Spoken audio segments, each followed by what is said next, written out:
It all starts when portals appear out of nowhere, and the world is thrown into chaos as monsters pour out of them. But to save everyone, hunters emerged, awakening their power through a mysterious system. By conquering the portals, they grew stronger, and the 7 most powerful among them created noble families, until one guy became the first 9-star hunter without the help of a constellation. Because of this, the 7 families and the constellations saw this individual as a major threat to the established order. So they decided to act, and that's why the eastern capital is now being consumed by flames. All this destruction has a single goal: to take out the 9-star hunter. At this moment, one of the 7 noble families, the Romanov family, decides to show its claws. In the midst of the chaos, our hero holds a broken pocket watch that somehow still works. He looks shocked by what's happening and can barely believe the current situation. Completely wounded, the hunter falls to his knees, clutching the object tightly. Then, with a look full of hatred, he curses a man named Dmitri for all of this. High above, a cloaked figure watches him from on high, as if he's the great victor. This is Dmitri, a 9-star hunter and the incarnation of Odin, who mocks our hero. The protagonist then asks the reason behind this whole chase against him. He asks it's because he has no protection or because he refused to be their servant, and Dmitri confirms both. The old man explains that the constellations want him gone, because everyone needs them to be strong.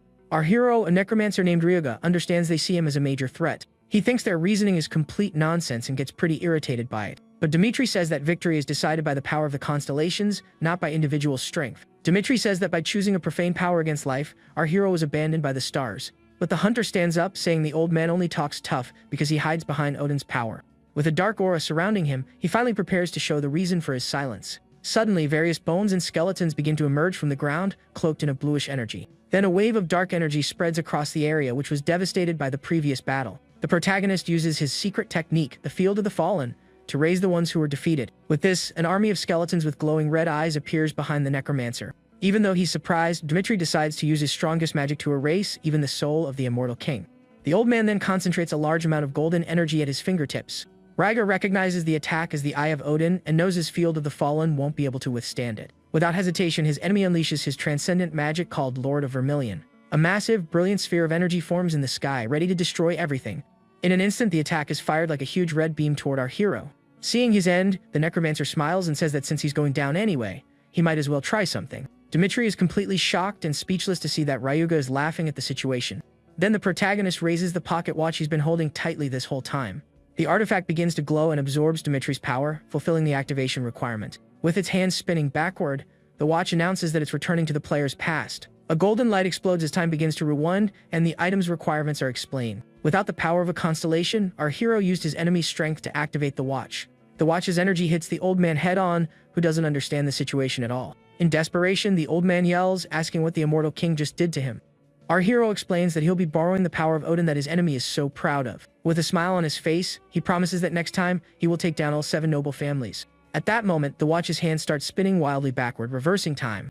Then a very bright red light begins to swallow everything and everyone around the Necromancer. Suddenly, the scene changes, and now we're looking at the ceiling of a very modern room. The protagonist wakes up in bed, gasping for air, and now he looks much younger than before. Totally confused, the young man places a hand on his chest, trying to understand what just happened.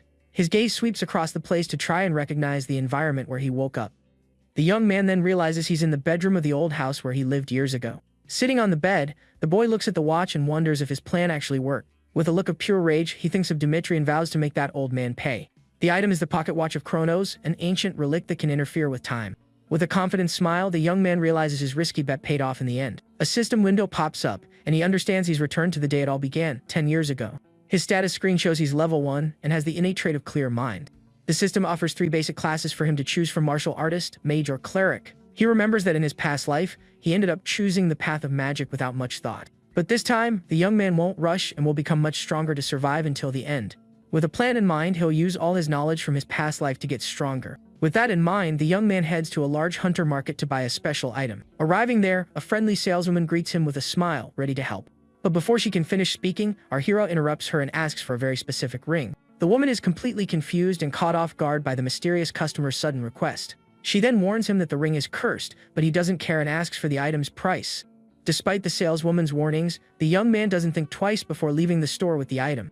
The store is not responsible for any loss or damage, and the woman asks if he still wants to buy it. He knows she's worried, since no one would pay $2 million for such a bad ring. The item's description says it has a mental curse that swallows anyone who dares to equip it. But our hero knows a secret no one else does, so he puts on the ring without fear. It turns out that for those who can resist the curse, the ring grants the power of a necromancer. With a wicked smile and glowing eyes, he feels the new power flowing through his entire body. Suddenly, the scenery changes, and the young man finds himself in a dark and completely distorted place. Staring into nothingness, he thinks about his own personal curse that has always haunted him. The image of Dmitri appears in his mind, and the protagonist knows that his curse is that old man. The voice of his old enemy echoes, calling him a monster who manipulates the decaying flesh of the fallen. The old man then questions if he truly believes he can win without any protection. The image of the 9-star hunter tries to grab him with its spectral, glowing hands. He warns that even by returning to the past, the outcome of the fight between them won't change. The old man's image attacks our hero with a giant golden punch to crush him for good, but a system window informs him that all mental interference has been completely blocked. With his clear mind skill activated, he gains absolute resistance, and the attack dissipates. The ring's necromancer power finally awakens, and the secret is simply to resist the curse. With that, the curse's illusion shatters, and the system congratulates him for passing the ring's test. Shrouded in a dark aura, he reaffirms his choice to become a necromancer once again. With this, the system confirms he has passed the test, and the ring evolves into an epic rarity item. Satisfied with the result, he holds the ring, which now shines with an intense purple light. Then, the class selection screen reappears, and now the necromancer option is available. Upon confirming his choice, a floating skull appears, and his mana is converted into spiritual power. As a bonus, he gets the Guide of the Fallen, which reduces the power cost for his summons. With a confident smile, the young man feels he has started his new journey on the right foot. But upon checking his status screen, he notices that for now, he only has 2 skills. He can raise the Fallen and control bones, but since his rank is low, he can't use everything. The young man understands that even with all the knowledge from his past life, he can't break the rules. He knows he can follow the system up to the 7-star rank, but the 9th level is different. Becoming a necromancer early is a good start, but he knows it's not enough for his goal. With a determined look, he realizes that to defeat Dmitri, he's going to need a constellation. With this in mind, our hero takes a plane and travels to a set of distant islands in Greece. His destination is a tourist spot known as the Temple of Kronos, which is in ruins. In this place, there are ancient constellations that lost their light after being defeated by Zeus. The Titans who accepted Olympus's victory were still able to act, but the others were sealed away. Inside the ruins, the young man finds an ancient marble sarcophagus and approaches it. He then remembers that the original owner of the pocket watch was someone else, not him. With a smile on his face, he raises the item and prepares to meet the fallen constellation. Without a second thought, our hero shatters the sarcophagus with a single, powerful punch. With the watch glowing in his hand, a golden energy begins to pour out of the broken object. Suddenly, the entire ruined temple begins to disintegrate and a new scene appears. Now our hero finds himself in a majestic hall with an enormous and beautiful stained glass window. A mysterious voice asks who is there, and the young man looks to the side with a smile. Then a giant and furious ghostly figure appears, demanding to know who dares to be so insolent. Without showing a hint of fear, the protagonist faces the entity with a confident look. He then greets Kronos, the dethroned king of the Titans, showing he knows who he's talking to. The ancient constellation stares at the young human with a serious and suspicious look, wondering what's to come. The young man holds the pocket watch, which is proof of his connection to this forgotten place. With a deep voice, the Titan asks the little one if he was the one who managed to go back in time. Swinging the watch, the boy confirms that it was him, with a very smug smile on his face. Kronos acknowledges his strength but asks why he was awakened from his slumber. The young man thinks that the Titan must still have a great desire for revenge against Olympus. With that in mind, he asks the ancient constellation directly if it doesn't want revenge. Surprised by the human's audacity, the Titan leans in and asks what he just said. The young man then makes his proposal for Kronos to become his constellation in exchange for help. Furious, the Titan threatens the protagonist for thinking a mere human can take on Olympus. Calmly, our hero continues to hold the watch, as he knows he has an ace up his sleeve. He reveals that he has already reached the 9-star level and that Zeus is also on his list of enemies. In addition, the 7 great noble families are also targets for his future revenge. He continues, saying that if he destroys the family that hosts the Olympians, they will lose their influence. The Titan finds it strange that a necromancer who has already gone back in time would still seek his protection. So he claims to be incompatible with a power that defies providence, but the young man disagrees. Kronos is not only the god of time, he is also the god of the harvest, and that changes everything. It turns out his scythe represents the harvest and demise, and both share providence. Furious, the Titan tells the insolent human not to dare link his nature with demise. With the entity's rage, the entire celestial hall begins to shake violently all around. But the young man shouts that now is not the time for this kind of silly argument. He asks if Kronos plans to live for the rest of eternity without his power and his name. The young man says that if he's fine with being weaker than the Olympians, then he can just leave. But he came believing that the ancient constellation would choose revenge above all else. Anxious, the protagonist thinks that he has no other option, and if this fails, he's in big trouble. Slowly, the Titan's expression of anger transforms into a faint, confident smile.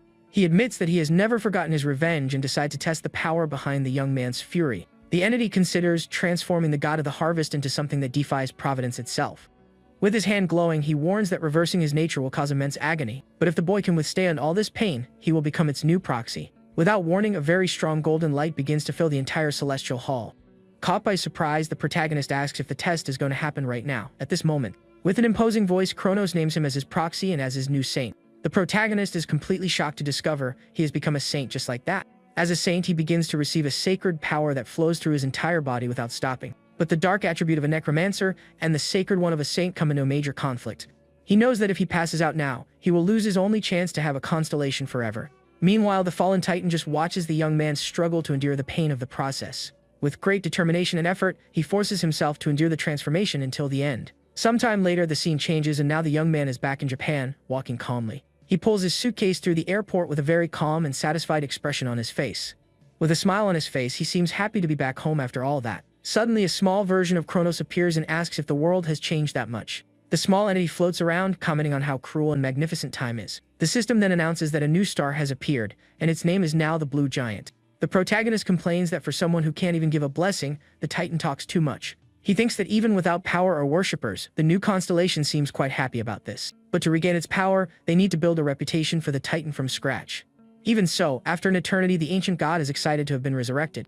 Kronos then tells his new saint to spread his name around so he can become famous. With that, the young man realizes he's in a unique situation, having suddenly become a priest. His new class is the Saint of the White Knight, which has no penalties for necromancer spells. He also gains the Life Drain skill, which absorbs the life force of his targets. A saint uses sacred power as a base, while a necromancer uses spiritual power to fight. Our hero realizes that being able to use both skills at the same time is completely overpowered.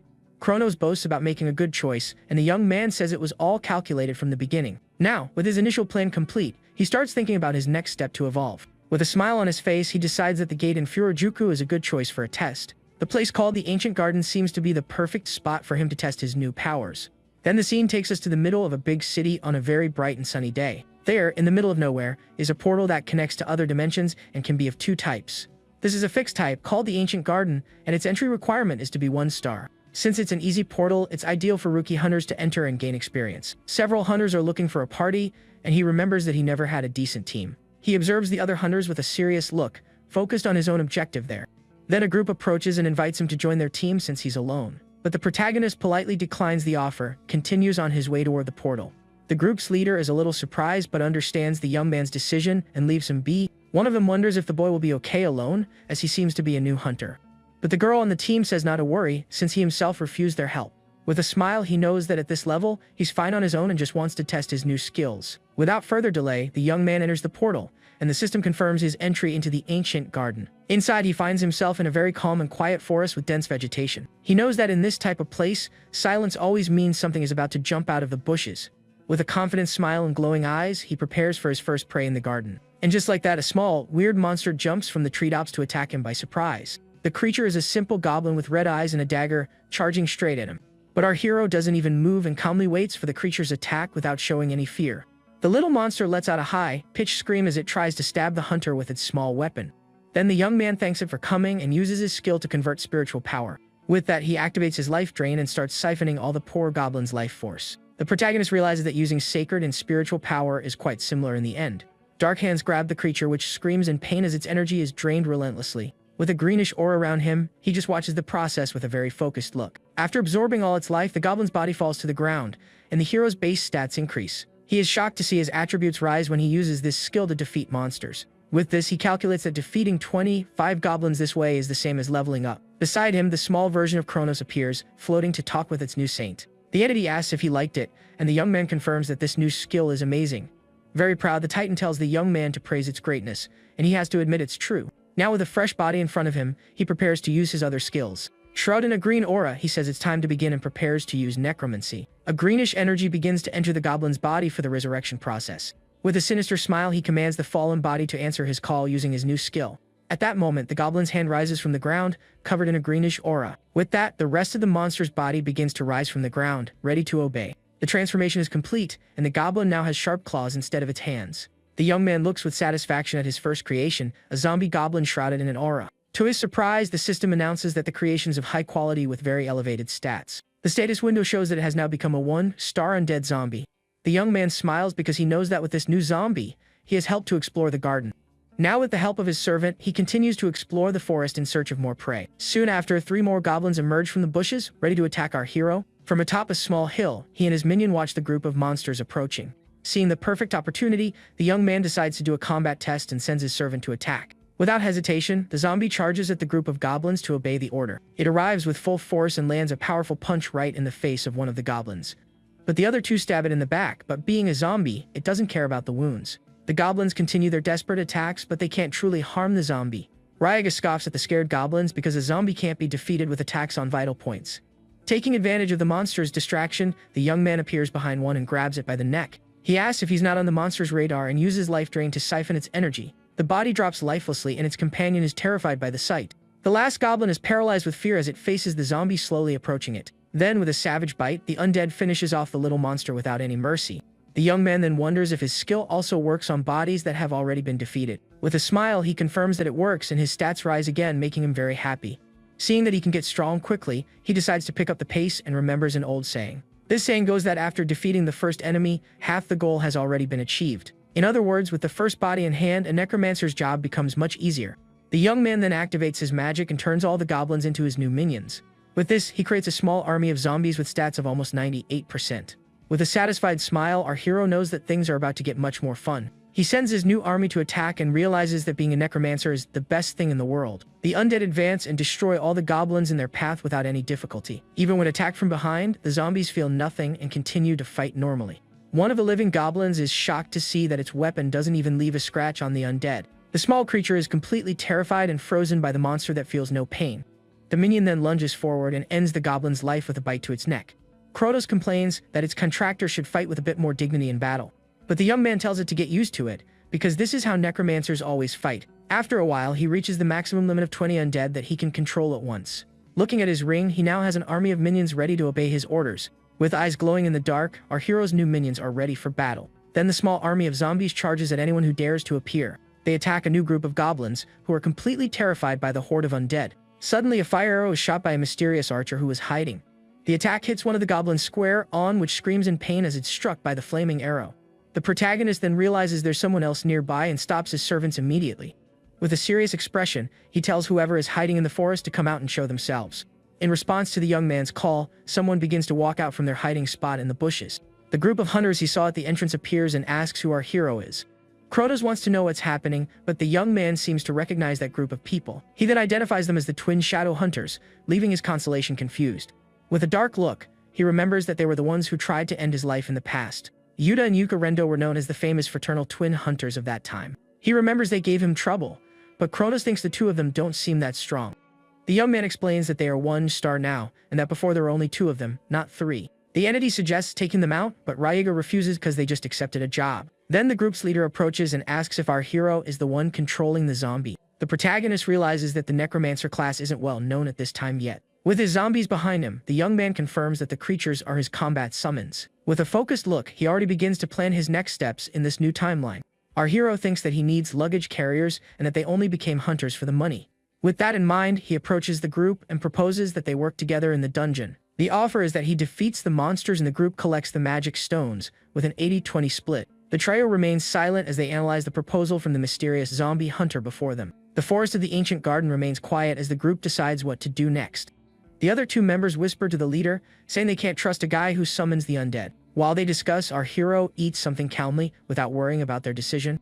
He notices that their conversation is quite loud and can hear everything they're saying about him. But the leader, named Yuma, interrupts the discussion and shouts that they accept the deal offered by the young man. However, he makes a counteroffer, asking for a 50-50 split to be fairer for everyone. The protagonist refuses and offers a 70-30 as a final offer, and the group leader ends up agreeing. Worried, the other two ask if it's okay, but Yuma tells him not to chicken out now. He explains that if the young man wanted to attack them, they would all have been on the ground a long time ago.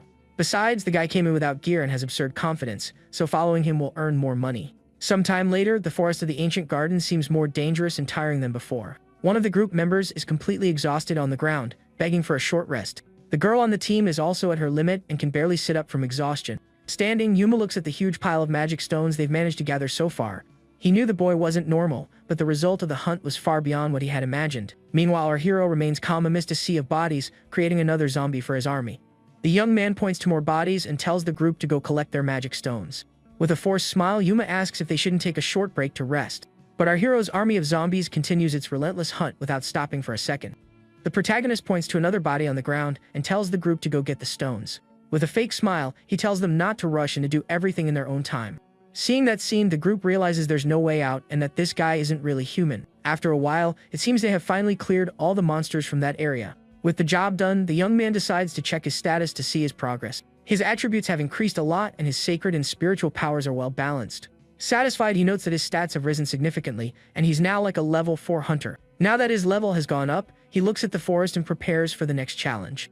He then turns around and says it's time to go after the boss of that dungeon. Further ahead, a group of armored goblins guards the area with a shaman sitting on a throne. The area's boss notices our hero's arrival and calls him a foolish human for coming there. The young man and his group observe the goblin shaman, who acts like the king of the hill in that place. The girl warns him not to provoke the boss, but the young man doesn't seem to care. With a furious look, the shaman orders his servants to kneel and bring him to him. With that, a horde of goblins with armor and swords charges at the group. Then our hero commands his zombies to strip the flesh from the enemy's bones. The undead advance and begin to fight the goblins with a savage fury. One of the goblins charges and tries to cut the zombie with its sword, but the undead is unfazed.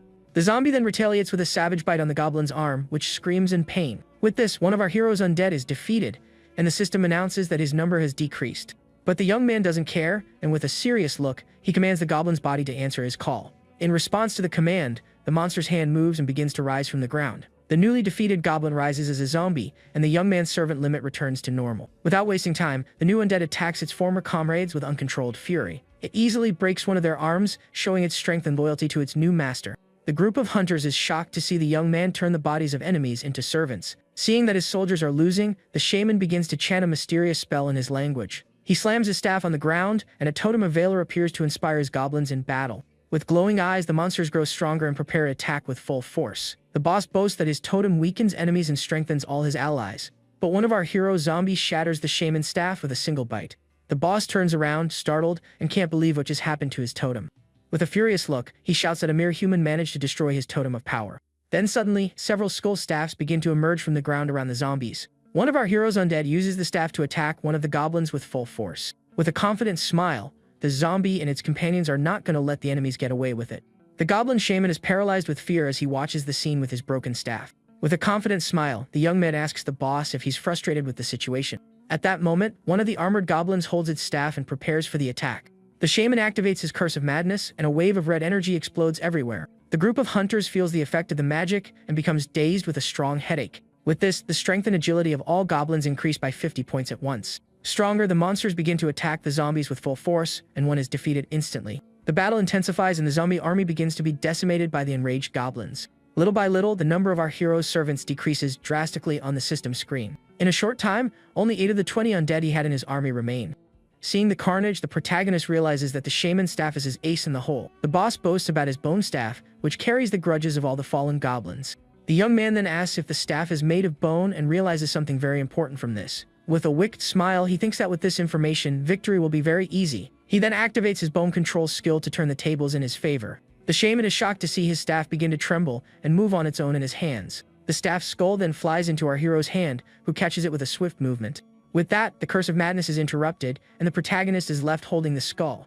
The boss is in disbelief and asks what the young man did to steal the power of his staff. With the curse broken, the goblins return to normal, and their attributes decrease significantly. With a wicked smile, he asks the boss why he doesn't use his precious curse again. The bone control skill allows a necromancer to imbue bones with magic and move them.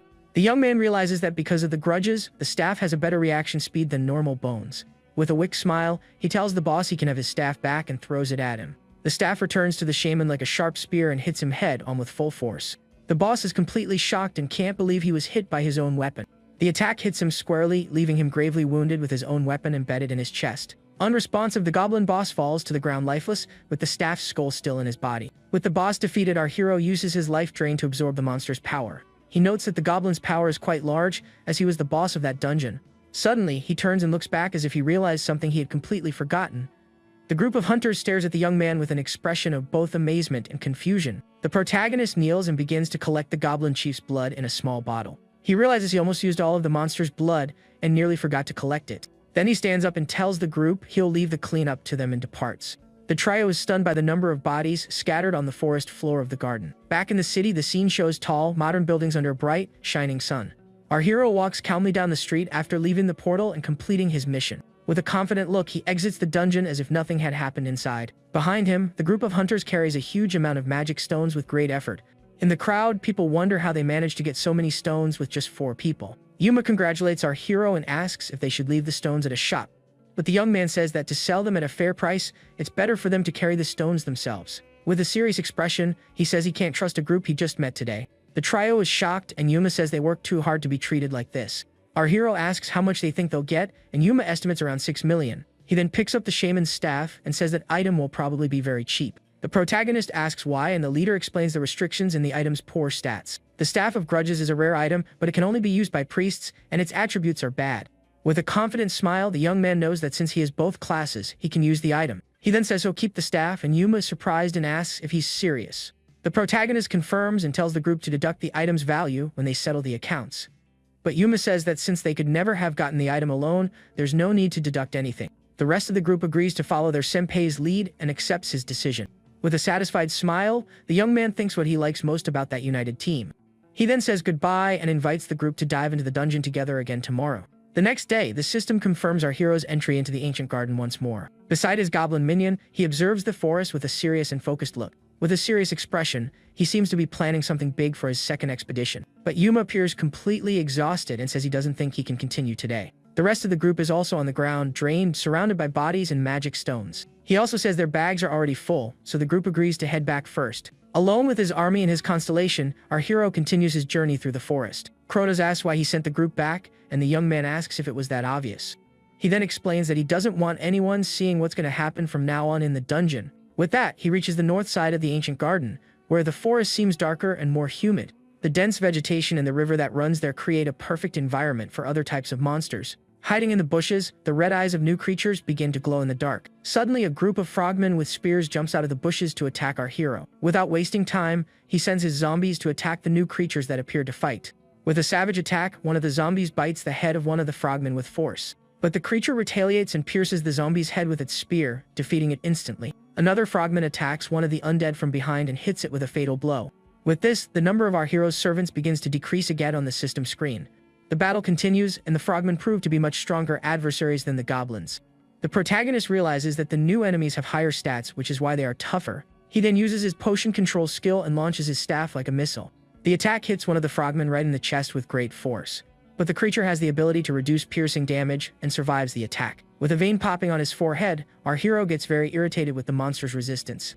So he charges forward and lands a powerful kick right in the middle of the creature to finish it off. The system announces that the staff's piercing damage has increased with the infusion of spiritual power. With a well-aimed kick, our hero finishes off the monster and shows he's not messing around. He then uses his bone control to launch spears made of bone at several frogmen. But using both skills at the same time consumes a lot of spiritual power and leaves him tired. In addition, creating new undead also uses a lot of energy, and the system warns him of this. Despite the fatigue, he stands firm and tells himself he can still handle it. Then, with a single command, he raises all the fallen frogmen as his new servants. One of the newly created undead attacks one of the enemies with a direct hit to the head. The minion drags itself on the ground to continue the battle even with its legs injured by the enemy. With this, he levels up to 6 and the system congratulates him on his achievement in the dungeon. Satisfied, he thinks that at this rate, he'll return to his former state in no time. With a vengeful look, he sends a message to the Sorcerer King and promises to get his revenge.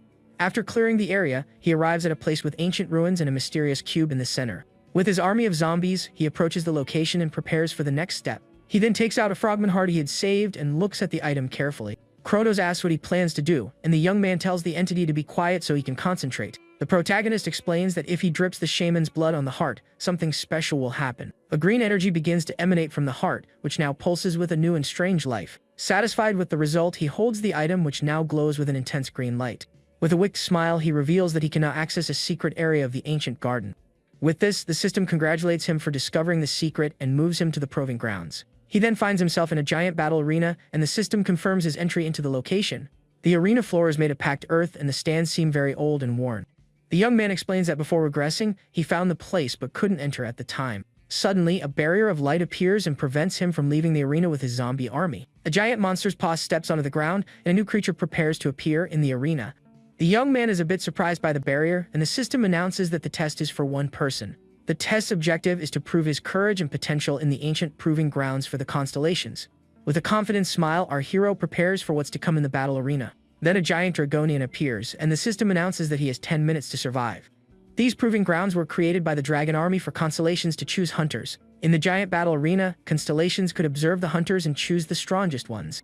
And in these tests, elite soldiers from the Dragon Army were placed to test the participants. Kronos mocks the young man, saying that with his current strength, he won't last even 10 seconds in there. Annoyed, our hero sees his constellation already looking for a new saint and tells it to shut up. He knows the monster has been weakened to a 1-star level, but it will still be difficult. The giant creature charges forward, and the arena floor trembles with the force of its steps. But the protagonist asks the monster to wait a moment, because he needs to make some modifications. The Dragonian is confused and stops its attack, while the young man starts working on his zombies. With a smile, he asks if the villain doesn't usually wait for the hero to transform without attacking. The frogmen's bodies become covered in bubbles, and seem to be suffering from the transformation. The system announces that they have been successfully modified, and are now poisonous plague zombies. Kronos is surprised, and the young man explains that he was a 9-star necromancer before. Now ready for battle, he tells the Dragonian to bring it on and shows he's not afraid. With a furious look, the giant monster prepares to attack with all its might. It lunges forward with incredible speed and prepares to deliver a powerful blow to our hero. But the plague zombies jump into the air and stop it from getting close to their master. Several of them jump on the monster to try to stop it with the strength of their modified bodies. They cling to the Dragonian tightly and try to immobilize it for the young man's next attack. The monster skin begins to melt from the zombies' poison as they sacrifice themselves in battle. The giant tries to shake off the minions, but they continue to cling to its body relentlessly. With a powerful punch, it explodes the head of one of the zombies, splashing poison everywhere. The creature begins to feel the effects of the level 12 poison that slowly corrodes its body. The young man explains that he converted the frogman's strength into poison for this difficult battle. Angrily, the Dragonian punches the ground hard and goes after the zombies with everything it has. It uses its claws to break the arena's rocks and show all its fury and power. With a deafening roar, the monster charges at the remaining zombies in the arena. The protagonist praises the monster's resistance to the poison and prepares for the next move. He then injects spiritual power into his staff and temporarily increases his defensive power. With this, a green energy barrier appears around him to protect him from the monster's attack. He thinks the monster's strength should be at half, but it's still very strong. The Dragonian shatters the barrier with a single blow and sends our hero flying with the impact. With a roar of fury, the monster charges at the young man, its eyes glowing with rage. But the protagonist uses his bone control to launch his staff with all his might. The attack hits the Dragonian's chest dead on, and it feels the full force of the blow. The giant creature lets out a scream of pain and agony as the staff remains embedded in its body. With the monster distracted, he orders his zombies to attack all at once without stopping. The undead jump on the Dragonian and begin to attack its body with bites and scratches. Even surrounded, the giant creature continues to fight with all its might to get rid of the young man's minions. The zombies cling to the monster's body to immobilize it and give their master a chance. With a direct punch, the Dragonian explodes the head of one of the zombies holding it. With fury, continues to fight against the undead that surround it from all sides. Our hero praises the monster's last stand but says that this is the end of the line for it. Exhausted and wounded, the Dragonian falls to its knees on the arena floor with no strength to continue. The young man then takes back his staff and prepares to deliver the final blow to the creature. With a swift movement, he approaches the fallen monster to end the battle once and for all. The protagonist prepares to use his life drain ability to absorb the monster's power. He then begins to siphon all the Dragonian's energy, which screams in pain during the process. With that, the creature's body falls to the ground, and the system announces that he has successfully completed the test. Now he has passed the first ancient proving ground and can move forward. Kronos praises the young man, and he says he had already warned that he wouldn't be defeated so easily. As a reward, the system grants him the Mark of Resistance, which makes him stronger and more resilient. But he knows the real reward is the Dragonian's body, which is a high-quality material. With a green aura in his hand, he plans to create an undead that surpasses the original body. For this, he needs alchemy tools and remembers a certain famous alchemist from that time. With a new objective in mind, he goes to the Saitama City Hall in search of a workshop. Arriving there, he finds a large warehouse that seems to be exactly what he was looking for. With a smile, he notices that the place hasn't changed at all since before his regression in time. Suddenly, an explosion occurs, and the warehouse gate is destroyed right in front of him. He thinks that not even this kind of thing has changed and coughs from the smoke rising from the explosion. Inside, a man in a white lab coat coughs from the smoke and seems to have been slightly injured.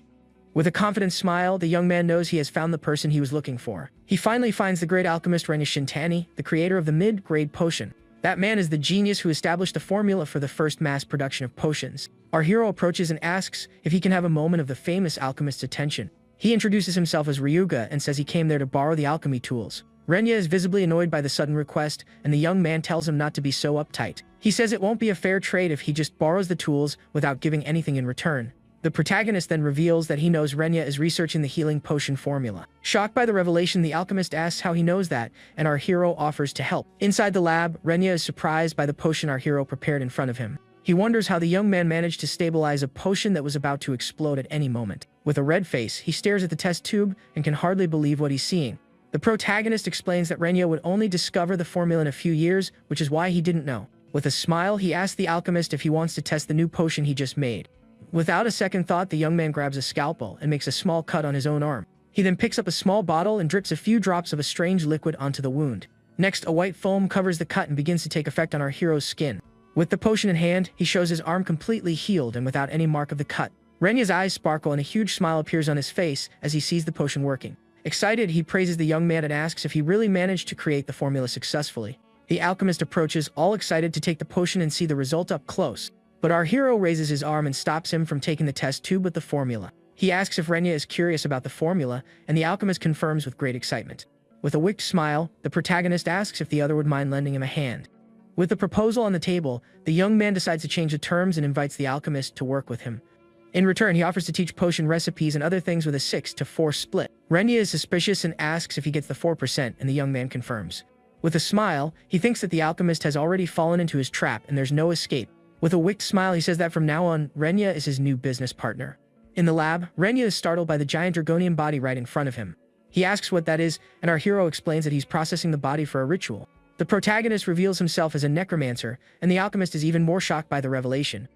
The young man invites the other to help, but Renya refuses because they don't have a contract yet. He says he's just letting the young man use the space while he thinks about the partnership proposal. With a smile, our hero understands and runs after the alchemist to continue the conversation. He knows that Renya is suspicious and that he needs to prove his worth to gain his trust. It turns out the alchemist was betrayed by his boss, which is why he no longer trusts people. Krotos complains about the betrayal of men, but the young man says the gods are all the same in the end. The protagonist asks if Renya is hesitant to sign because he hasn't seen his capabilities yet. The alchemist then challenges him to show his skills, and the young man accepts without a second thought. Renai observes our hero with a serious and analytical gaze to see what he's capable of. With a confident smile, he hands a tool to the young man, and the test finally begins. The protagonist then gives instructions for Renya to melt 5 mana stones in a specific ratio. The alchemist finishes the process quickly and hands the result to our hero in a tube. With a wicked smile, he prepares to show his necromancer skills to the other. Using the liquid as a catalyst, he begins to pour the substance over the dragonian's body. He then starts to engrave formulas and curses on the creature's bones with his dark magic. The two work together on the creation process of the new undead with great concentration. They repeat the process several times to ensure the final result is perfect and strong. Renya continues the process over and over until he finally achieves the desired result. After a while, our hero announces that the process is finally finished and ready. He says it finished faster than he expected, but Renya yells that it's been 3 days. Shocked, the alchemist wonders who this guy is that made him work non-stop for so long. He thinks that even as a 1-star, the young man managed to move the dragonian's heart with mana. Renya realizes that despite defying common sense, our hero's abilities are real. The protagonist turns around and offers the same split as before, leaving the alchemist surprised. Renaya then accepts the initial proposal and decides to join the young man on his journey as a partner. He asks if our hero is sure, and the young man says yes and invites him to the team. The alchemist explains that with his help, his research will advance much faster than before. With a satisfied smile, the protagonist knows he has gained a powerful ally for his plans. He then says he looks forward to working with his new exclusive alchemist. Now with the dragonian's body ready, he just needs to find a soul to serve as its core. He then takes out his phone and calls Yuma to offer a new job to the group of hunters. The young man talks about the money he transferred and invites him on a very interesting new mission. In a dark and dangerous forest, our hero prepares to find what he's looking for. Suddenly, the group of hunters appears in a battle stance and asks if they were called. The protagonist tells him to stop with the pose and follow him to the next part of the mission. The group walks through the forest, and Yuma asks why they came to such a dangerous place. The young man explains that he came to pay his respects to an old acquaintance after so long. He searches for something in the bushes and wonders if the place he's looking for is around there. Hidden in the tall grass, the group carefully observes the forest, looking for any sign. The forest floor begins to tremble, and something large and heavy slowly approaches the group. Suddenly, a giant orc with a spear appears in front of them and prepares to attack. The group is terrified and warns our hero that a 2-star orc is coming. He then decides to test the performance of the processed bone he got from the previous dungeon. With his bone control skill, he launches the bone like a sharp and fast blade. The orc faces the attack with its red eyes and prepares to retaliate with its spear. With a swift movement, it throws its spear with all its might at our hero. The weapon flies with incredible speed toward the young man, who watches everything calmly. With a smile, he notices that the orc prioritized attacking instead of defending against the bone. But he says it's a shame for the monster because now it's too late to regret it. The bone blade changes direction in mid-air and deflects the orc's spear with a direct hit. The attack then continues and hits the orc's shoulder, which screams in pain from the strong impact. The protagonist praises the monster's resistance and says he was aiming for the heart but missed. Furious, the orc rips the bone blade from its shoulder with its bare hands without hesitation. It then throws the weapon on the ground and prepares to continue the battle despite the injury. With a war cry, it charges at the young man, and the system announces that the combat continues. But our hero is unfazed and faces the monster running towards him with fury. Suddenly, an explosion occurs, and the orc is thrown far away by the force of the impact. It turns out Yuma used his shield to create a smoke bomb and distract the monster. With the distraction, our hero prepares to use his Necromancer skills again. He asks how about 3 bones instead of 1 and uses his control to create more blades. The orc is surrounded by the blades and has nowhere to run from our hero's attack. The 3 blades hit it squarely, and the monster is defeated by the young man's triple attack. The orc's body falls to the ground, and the protagonist and Yuma observe the result of the battle. The group's leader is shocked to see that they managed to defeat 2-star orcs. The young man then tells them not to stand around and to follow him, as the real work begins now. Yuma asks if they are on the right path, and our hero confirms with a serious look. The defeated orc's arm begins to move and regenerate with the Necromancer's magic. He then raises the orc as a new zombie and says the person he's looking for is in the village. With his new 2-star minion, he approaches a large, well-protected orc village. With a wicked smile, he thinks that on top of everything, they can also make some extra money. The group is scared of the situation, but the young man seems very confident with his evil plan. The scene changes and the sun begins to set on the horizon, with birds flying across the sky. Several orc bodies are scattered on the forest floor after a long battle. With his new orc servant, our hero levels up to 13 and becomes even stronger. But the system warns that he has reached the status limit for his race and can no longer absorb. He thinks he already imagined it wouldn't be infinite, but it's still a bit disappointing. With the day coming to an end, he decides it's enough for today and prepares to rest a bit.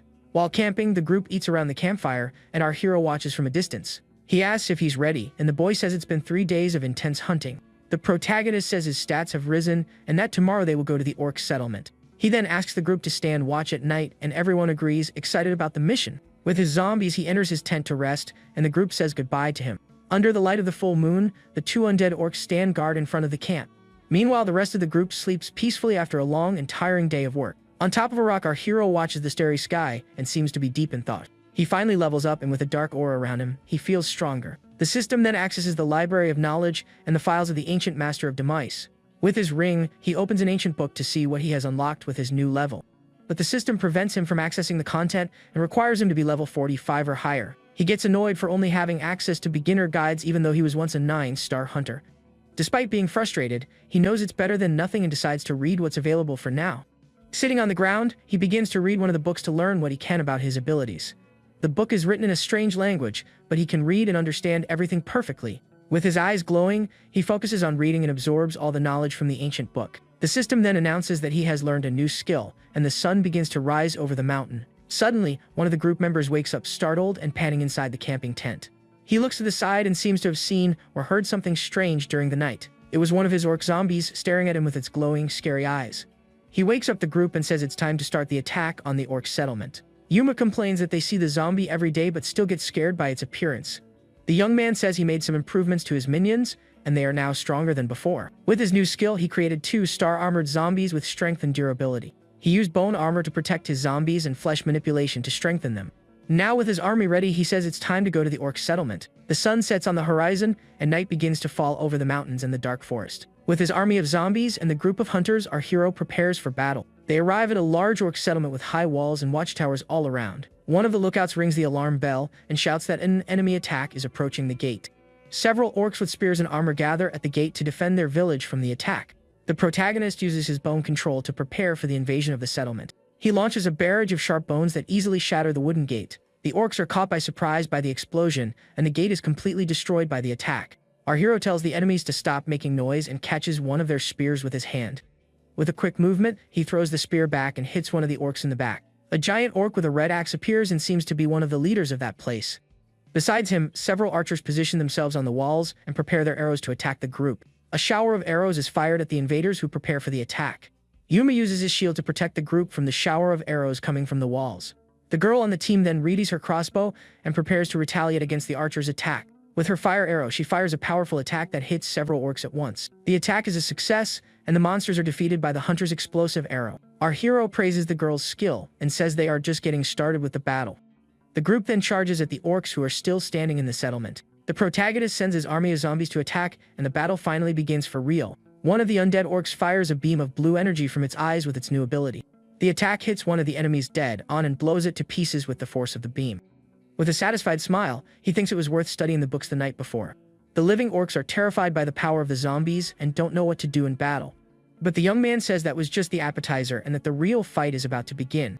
His zombies advance and continue to fight the orcs with their bone armor and strength. One of the undead blocks an orc's attack with its bone shield and prepares to retaliate. One of the enemies lands a powerful blow and damages the armor of one of the young man's zombies. The system announces that the armor has been damaged and the zombie's defense has decreased by 15%. Our hero then uses his bone armor ability to repair the minion's damage. The zombie's armor is repaired, and its durability increases by 20% with the magic.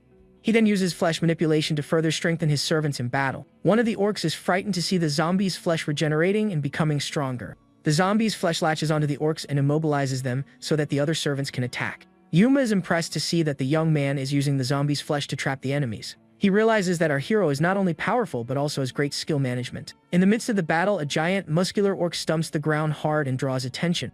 This is the Berserker orc, who leads the settlement's army with its strength and fury. With red eyes, it prepares for battle and seems to be a very dangerous opponent. Its body begins to glow with a red aura, and it prepares to use a special ability. The system announces that it has activated Berserk mode and is evolving into a special specimen. With a confident smile, the young man says that the boss finally took long enough to appear. With a war cry, the giant orc swings its axe with incredible force and speed. The area effect attack is powerful enough to easily wipe out several zombies at once. But the protagonist uses his bone control and launches a shower of sharp and fast blades. The blades fly towards the orc and prepare to hit it with full force and without mercy. The attack hits the monster dead on and leaves it severely wounded with several cuts across its body. The blades stick into the ground, and the orc is left stunned by the power of our hero's attack. It tries to pull the blades from its body, but they are stuck and cause the monster great pain. The young man says there's no point in trying to remove them, and the system announces that spiritual power is being consumed. With a green aura, the protagonist tells the orc that it won't be the only one to fall there. The bone blades begin to spread across the monster's body, consuming it slowly. With this, he can control the orc's body, and the system warns of the consumption of spiritual power.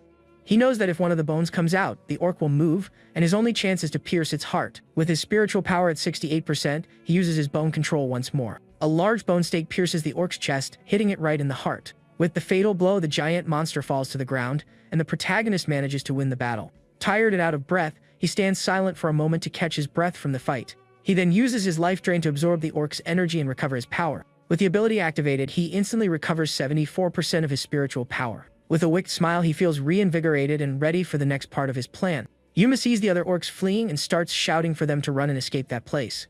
The monsters run desperately towards the village gate to escape the Necromancer and his minions. But our hero isn't going to let them escape and uses his flesh manipulation ability. With this, the orcs' legs get tangled together and they fall to the ground, unable to flee. The monsters trip and fall over each other, forming a pile of bodies at the gate. They are trapped on the ground and can't get up to continue their escape from the settlement. Then our hero's orc zombie stands up and prepares to finish off the fallen enemies.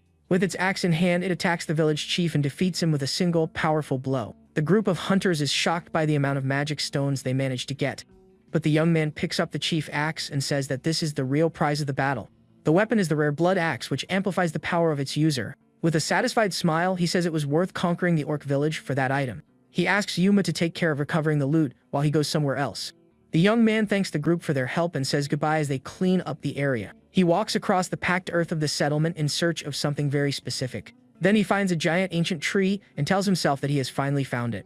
With a serious look, he asks whoever is inside to come out so they can talk. The giant tree doesn't respond, and the young man remains silent for a moment, waiting for a reaction. With a sigh, he gets tired of waiting and prepares to take more drastic action. With fire in his eyes, he prepares to attack the tree with the bone he got from the dungeon. With a quick movement, he prepares to strike the tree with all his might. A green aura surrounds his body, and he prepares for a powerful and destructive attack. But suddenly, a black aura emerges from the tree and stops him from completing his attack instantly. A dark figure with glowing red eyes emerges from the tree and asks who the young man is. With a confident smile, our hero says he's happy to finally meet that person. He then reveals that the figure is Sora Kashiwagi, the famous magic fighter from the past. The entity asks how he knows his name, and our hero faces him with a serious look. The young man explains that Sora is the hero who stopped the monster wave 35 years ago. He also reveals that in his past life, he turned Sora into an undead to fight by his side. Sora became a legend and even got a cenotaph so that people wouldn't forget him. Sora gained fame with his unique magic fighter ability, possessing the talents of two classes. The entity says his passing was not in vain, and our hero agrees with a serious look. The dark entity asks what he means by that, and our hero explains the reason. He asks if Sora remembers the sub-master of the Arasiri guild named Naruto Bakugo. An entire forest catches fire, and a great battle against giant monsters begins. Amidst the chaos, a desperate man calls for reinforcements on the radio with a panicked voice.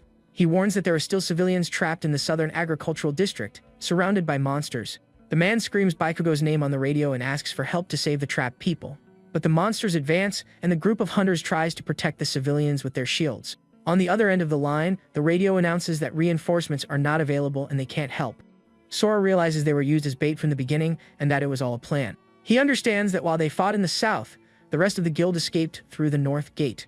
Bakugo confirms that thanks to them, the main force managed to reorganize and escape without problems. Sora questions him for sending them there knowing they were civilians, betting they wouldn't abandon them. But the sub-master tells him not to be pessimistic and that it's all part of a larger plan. He boasts that with this, the Arasiri guild will become the heroes who stop the monster wave. Amidst the desperation, one of the monsters attacks, and one of the hunters is thrown away by the blow. The man falls to the ground injured, and the surrounding forest continues to burn with the fire of battle. Sora shouts for them to protect the civilians and escape that place before it's too late. With a powerful attack, he clears a path through the monsters so everyone can escape. Bakugo says that if you live, you're a hero, but if you're defeated, it's just the end of everything, and hangs up. The radio falls to the ground and shatters as Sora and his companions are left behind in the battle. The man shouts into the radio for everyone to flee as quickly as possible, as it's a direct order. Our hero reveals that Bakugo, the man who betrayed him, became a hero after his passing. With this, all records related to Sora were erased, and no one remembers him anymore. The protagonist says it's tragic that he can't even rest in peace after being betrayed. With a furious shout, the dark entity tells the young man to stop beating around the bush and get to the point. With a confident smile, he offers to help Sora so he can have his revenge. The entity stares at our hero with its red eyes and seems to consider the proposal. The young man then suggests that Sora form a contract with him and become an undead to fight. With his ring glowing in a green aura, he prepares to begin the creation process. He reveals that he has already prepared a vessel to house the soul of the former magic fighter. The dark entity remains silent for a moment and seems to analyze the young man's proposal. With its red eyes glowing, it says that in this state, it hadn't even considered revenge. But it imposes the condition that the young man can use it as he wishes, but without harming innocents. It refuses to participate in any act that could harm people who have nothing to do with it. Our hero remembers that Sora made the same condition before his regression in time.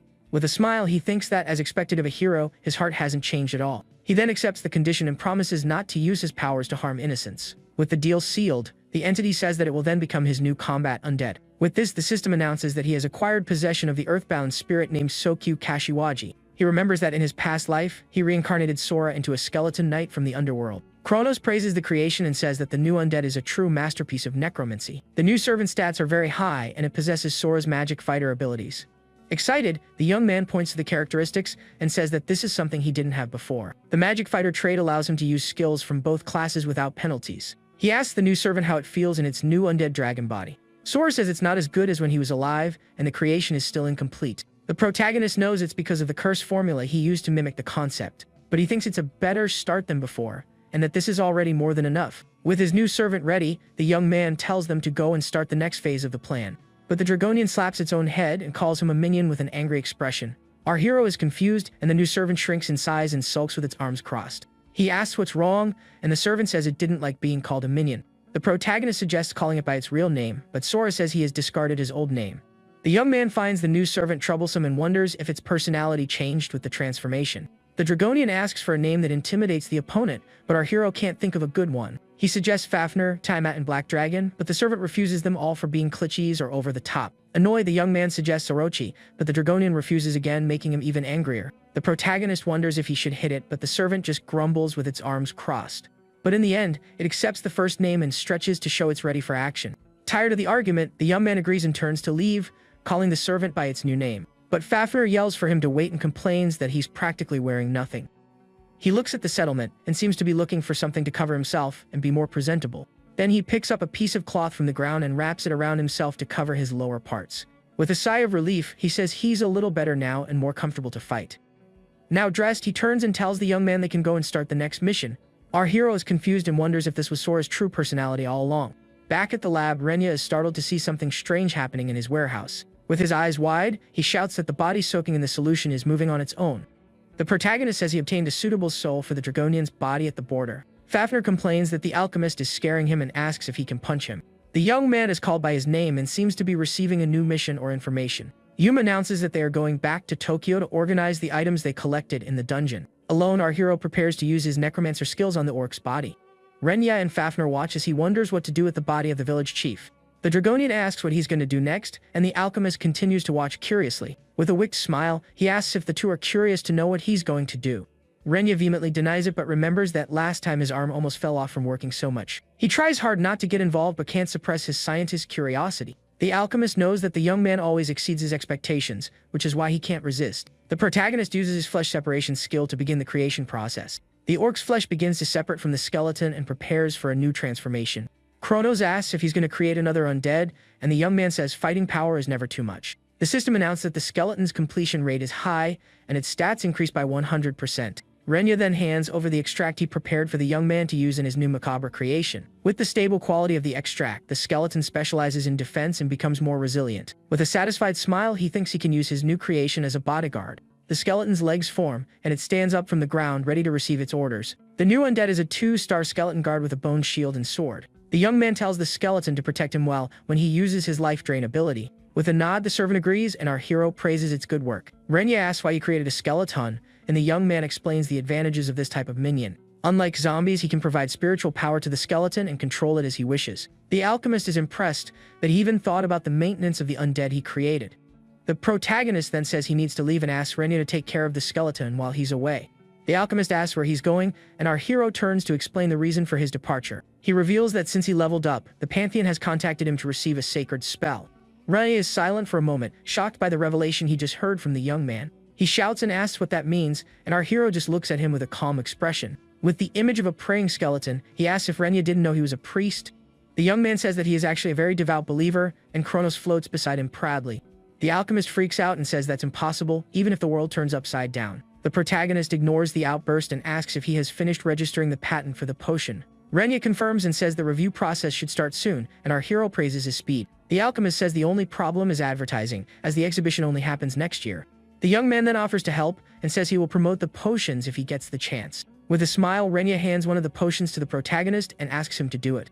With a wicked smile, he thinks that if this works out, they will make an absolute fortune. He laughs to himself and thinks that in the end, it's money that really makes the world go round. Renya wonders if the young man is really a priest with that evil aura and scary smile. The Pantheon is a tower that appeared suddenly after the great cataclysm that shook the world. It is there that hunters go to receive divine spells and blessings from their constellations. But our hero thinks the real greedy ones are the constellations that demand offerings. He doesn't feel any divine presence in the relics and wonders why they would leave them on the ground. He starts climbing the tower stairs and gets out of breath from the effort of the long climb. The young man complains about the lack of elevators and realizes he still has a long way to go. The tower has 108 steps, and he understands he needs to show devotion to the gods. Kronos finds the climb tough, and the protagonist wonders if he'll be struck by lightning if he complains. The entity asks how much is left, and he says that if they climb the same amount again, they'll be halfway. This means they are still far from the top, and the young man continues to climb the steps. He thinks that if he doesn't get anything out of all this effort, someone will have to pay for it. With determination, he continues to climb the tower stairs to reach his final destination. Finally, he arrives at a large hall with a ceiling that shows the constellations in the sky. Several constellations show their disgust and suspicion at our hero's presence there. Kronos laughs at the situation, and the young man tells him to be quiet for a second to concentrate. The entity then assumes its original form and says that now it's its turn to shine in the Pantheon. With its long hair flying, it turns to the sky and prepares to register itself. It touches one of the stars, and the system announces that the Giant of the Skies has been registered in the Pantheon. With this, our hero acquires the divine spells of Profane Blessing and Wedge of Retribution. Kronos boasts about the spells, and the young man says they are very good for his current level. The entity laughs at its own greatness and seems very proud of the power it has granted. But the system announces that the Giant of the Skies does not have the divinity of a constellation. In addition, to continue shining, it needs more achievements, and its light is too weak to attract followers. With a confident smile, our hero thinks that this doesn't change the fact that he has become stronger. He then leaves the Pantheon and walks alone through the city streets with a thoughtful look. He continues walking and seems to be looking for something or someone on that dark night. Suddenly, a voice calls him and asks why the heck he is leaving the Pantheon now. A muscular blonde man named Shiger Sadik appears and faces him with a smile on his face. The protagonist asks who he is and doesn't seem to recognize the man who approached him on the street. Shidru says he took care of him at the orphanage and asks if he remembers him now with that hint. Our hero remembers the trash who always extorted people and tells him not to talk like their friends. A memory from the orphanage shows Shigeru assaulting a younger boy and accusing him of something. He accuses the boy of snitching on him to the director and grabs him by the collar in anger. But our hero appears and punches the bully to defend the helpless boy. He asks if Shijuru's nose has healed since he broke it, and the other gets furious. The blonde man calms down and says he was losing his head for a moment and changes the subject. He then shows an emblem and asks if our hero recognizes that shining symbol. Shijuru reveals that he has joined the Erasiri Guild and is now an official hunter of the organization. He threatens the young man and says things won't be like before and that he's no longer just any hunter. But the protagonist says that for him, nothing has changed and maintains the same calm expression. Annoyed, the blonde man growls and prepares to attack the young man in anger. He shouts for our hero not to be arrogant and raises his fist to throw a punch. With a quick movement, he tries to hit the young man, but his hand is stopped midway. The captain of the Guild's 7th squad, Rago Joman, appears and stops the fight immediately. Shijuru tries to explain himself, but Rago doesn't seem to care about his companion's excuse. He then suggests they change locations and have an official match to resolve the fight. Rago thinks the young man is a cheeky kid for picking a fight with them even knowing who they are. He asks Shijuru if they know each other and suggests they let their fists do the talking. The blonde man laughs and says the young man just became a hunter and that the fight will be easy. With a serious expression, our hero accepts the challenge and says they can do it. Shijuru is surprised by the response and can't believe he accepted the fight. With a wicked smile, the protagonist asks if he's scared and taunts him to fight. Annoyed, the blonde man says he can't take back what he said and accepts the challenge angrily. They then go to the guild-affiliated gym to have their official fight. In the battle arena, the system announces the start of the match between the two hunters. Our hero reveals that he is a priest and that his proxy will fight in his place in the arena. Shijuru praises the young man's skill and items but doesn't seem to be afraid of the fight. But he says none of that will matter and prepares to show his true strength. With that, the system is activated, and the arena lights up with a magic symbol in the center of the floor. The system measures the hunter's defense and HP in the arena to ensure their safety. A barrier will be activated if there's a life-threatening danger, and the match finally begins. Shijuru taunts the young man and asks if he's so scared he's going to wet his pants. Our hero ignores the taunt and wonders what on earth that guy is talking about now. Fafnir says he never thought he'd run into the Erasiri Guild in a place like that. He then prepares for the fight and says he'll see how well his new body holds up. The Dragonian knows he doesn't need to hold back against a member of that guild of traitors. But the protagonist asks him not to end the fight in a single blow because he wants to test something. Fafnir says holding back is harder for him but agrees to his master's request. Furious, Shijuru charges forward and shouts that he will show our hero his place. He attacks with his spear in a quick and precise movement, but Fafnir dodges with ease. The Dragonian blocks the spear with a kick and prepares to counter the enemy's attack. Shijuru uses the third form of his spear art and Fafnir is surprised by the speed. The blonde man continues his attack and tries to hit the monster with several quick and strong blows. He then uses his second form for a concentrated and piercing attack with his spear. Our hero notices that Shijuru's reaction time is better than in training. Fafnir asks if he really thinks such a slow attack will hit him and grabs him. The blonde man is shocked to see a spear has been stopped and can't believe what happened. He tries to move but his body is paralyzed, and he can't do anything else in the arena. With a wicked smile, the Dragonian taunts the young man for attacking without thinking about his next move. The Dragonian says that if this were a real battle, the blonde man would already be on the ground defeated. He then remembers he was supposed to hold back and feels a bit embarrassed by the situation. With a slap to the blonde man's head, the Dragonian throws him away with a single strong blow. The young man flies across the arena and hits the ground hard, feeling the pain of the blow. He spits a little and is shocked by the strength of the monster that hit him without mercy. The protagonist approaches and says that he cried when he broke his nose at the orphanage. With a smile, he says that now he only screamed for a second and that the bully has finally grown up. Furious, Shijuru gets up and yells at our hero for mocking him in the middle of the fight. The young man just watches him with his new servant by his side and seems very calm about the situation. The blonde man charges forward and tries to attack the Dragonian with his spear again, with more fury. But Fafnir dodges all the attacks, and the spear breaks the arena floor with the force of the blows. Shiguru continues his desperate attacks but can't hit the monster at all. The Dragonian says that if he uses the same move twice, the opponent will read him like a book. He then breaks the blonde man's spear with a single blow, leaving him completely disarmed. Shiguru's leg is broken with a strong kick, and he screams in pain from the severe injury. The young man is shocked and can't believe the pain he's feeling in his broken leg. Fafnir says the fight is over and prepares to deliver the final blow to the hunter on the ground. He raises his hand and prepares to end the fight once and for all with one blow. The blonde man cries in fear and realizes the fight is over and that he lost to our hero. But the protagonist yells for him to stop and prevents him from finishing off the opponent in the battle arena. Rego is furious with the intervention and prepares to scold our hero. With a satisfied smile, the young man thinks they intervened faster than he expected. The system announces the end of the match and Shiguru is on the arena floor, defeated. Rego approaches and says he'll call a priest to heal his companion's injuries. But our hero approaches and says he can heal the blonde man himself because he's a priest. The captain says that a one-star priest can't heal broken bones and glares at him. He asks how the young man plans to heal the injury, and our hero shows his ace up his sleeve. He then takes out one of his mid-grade potions and prepares to use it on the injured hunter. Shijuru is shocked and says a potion like that costs 1 million, and our hero agrees. The blonde man shouts that he doesn't need the winner's charity and tells him to leave the battle arena.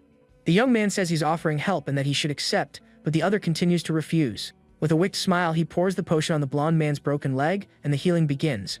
The potion takes effect, and the hunter's leg begins to glow with a red healing light. Shocked, Rego sees his companion's leg heal completely, and even the bones mend. He becomes obsessed with the potion, and with a greedy look, he desires it more than anything. With a satisfied smile, the protagonist turns and prepares to leave the gym. But Rego stops him and asks where he bought those mass-produced, mid-grade potions.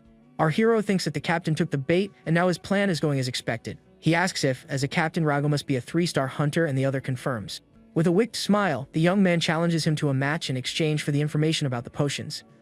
Rego says that wasn't enough and accepts the challenge if the young man tells the truth in the end. The protagonist says the last match was too short, and that this time he wants to go all out. The new match begins in the arena, and our hero and his servant prepare for the fight. With a somersault, Rego charges forward and prepares to attack Fafnir with his sword. He uses the 5th form of his sword art and hits the Dragonian with a sharp attack. Our hero thinks it was impressive that he reacted to the attack, but that it won't be enough. Rego continues to attack the servant with several quick blows, and the system announces continuous damage. With its defense lowered, Fafnir sticks out its tongue and seems to be feeling the pain of the blows. The captain continues to attack relentlessly and breaks the arena floor with the force of his blows. The protagonist observes the fight and thinks that everything is going exactly as he imagined. He knows that Sora's fighting style is a terrible match for a Dragonian's physique. With a satisfied smile, he reveals that this was exactly why he used the potion as bait. Fafnir says he will use the fight to get used to his new slow and heavy body in battle.